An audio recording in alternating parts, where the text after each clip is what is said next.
Israel के Haifa में बारूदी प्रहार। देखिए जो तस्वीरें दिखा रहे हैं मनीष, अभी इसी को लेकर ये बड़ी खबर हाइफा से ही है। हाइफा रिफाइनरी के पास, ठीक पास आकर मिसाइल गिरी। ये देखिए आप, जिस वक्त हमला हुआ, और अभी मनीष आपको दिखा रहे थे कि वहां पर कैसा नुकसान हुआ है या फिर कैसे एयर डिफेंस सिस्टम ने उसको इंटरसेप्ट किया है। और जिस वक्त हमला हुआ, अब ये हम उस वक्त की तस्वीर दिखा रहे हैं।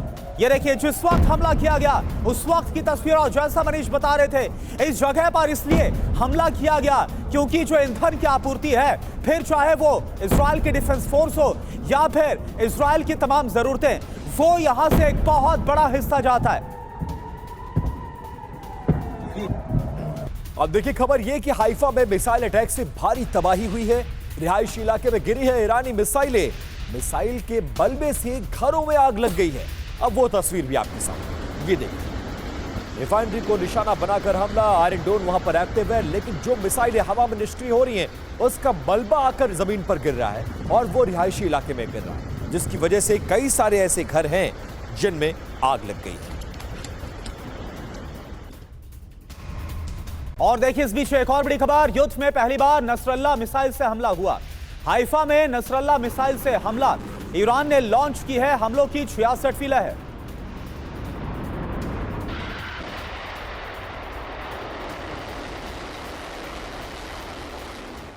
तो ईरान की मिसाइल पावर, इजराइल अमेरिका बेदम। जरा आप जानिए नसरल्ला मिसाइल के बारे में सबसे पहले देखते हैं पूरी जानकारी। जो ईरान की मिसाइल पावर है, जिसने इजराइल में और जो अमेरिकी बेसिस है वहां पर कोहराम मचा रखा है, एक एक करके आपके सामने टीवी स्क्रीन पर। पहली बार नसरल्ला मिसाइल दागी है ईरान ने। हाइफा पर इसी मिसाइल का इस्तेमाल किया गया और नुकसान पहुंचाया गया है। हिजबुल्लाह कमांडर के नाम पर इसका जो मिसाइल का नाम है वो रखा गया है। कद्र मिसाइल का अपग्रेडेड वर्जन नसरल्ला को बताया जा रहा है। इसके बाद जो अगला नाम है वो है सैजिल मिसाइल का। 16 मार्च को पहली बार इस मिसाइल का इस्तेमाल किया गया और महज 7 मिनट में इजराइल पहुंचने में यह सक्षम है। डांसिंग मिसाइल आयरन डोम को यह चकमा दे सकती है। सोचिए इस कदर यह काबिल है। सैजिल से हमले में तेल अवीव में भारी तबाही मची थी, वो तस्वीरें भी हमने आपको दिखाई थी। इसके बाद अगला नंबर आता है खैबर शैकर मिसाइल का। किला तोड़ने वाली मिसाइल इसे कहा जाता है, बहुत ही पावरफुल है। डिफेंस सिस्टम आयरन डोम को भेदने में यह सक्षम है। ईरान की सबसे एडवांस ये बैलिस्टिक मिसाइल है। सरकारी परिसर हाइफा मिलिट्री सेंट्रल पर इसी के जरिए हमला किया गया। और इसके बाद अगला नाम है, कई बार आपने सुना होगा, खुर्रम शहर का। खुर्रम शहर 4 मिसाइल क्लस्टर वॉरहेड से लैस है। खुर्रम शहर 4 मिसाइल एक साथ करीब 80 बम से लैस होती है। यानी यह मिसाइल जब फटती है तो पहले आसमान में इससे कई सारे जो बम है वो निकलते हैं, क्लस्टर बम जिसे कहा जाता है। मिसाइल इजराइल को खुर्रम शहर से सबसे ज्यादा नुकसान पहुंचा है। 3 इजरायली डिफेंस सिस्टम को इस मिसाइल ने नाकाम किया है। कुछ इस तरीके से हमलों को अंजाम दिया जा रहा है। संजय कुलकर्णी सर, जरा आप बताइए, जिस तरह से हाइफा को लेकर हमने खबर बताई, पहली बार नसरल्ला मिसाइल का इस्तेमाल किया गया और हमने देखा कि कैसे उसने डिफेंस सिस्टम को भेदते हुए टारगेट पर हमले को अंजाम दिया। जो ये मिसाइल पावर है ईरान की, इसके बल पर ईरान कितना लंबा टिक सकता है। नुकसान तो कर रहा है नो डाउट, तस्वीरें दिखा रहे हैं, लेकिन कितना सस्टेन कर पाएगा, क्या लग रहा है आपको?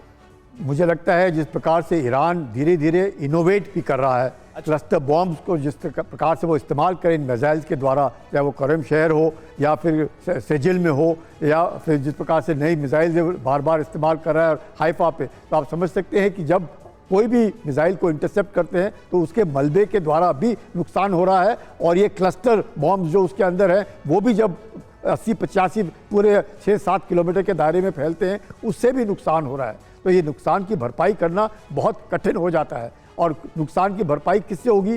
तेल से, गैस से। अगर तेल और गैस की ही सब बर्बादी में लगे हुए हैं तो भरपाई करना बहुत मुश्किल होगा।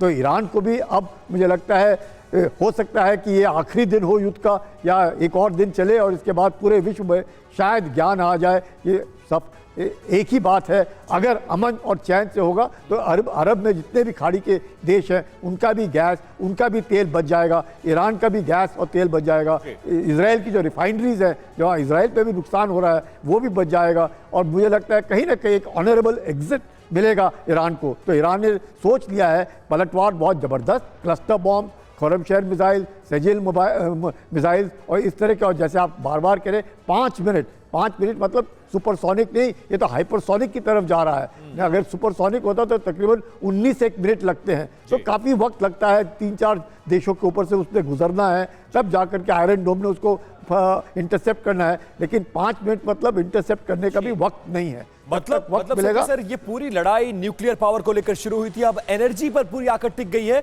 और शायद अब ईरान को ये समझ आने लगा, क्योंकि ईरान घिरता नजर आ रहा है।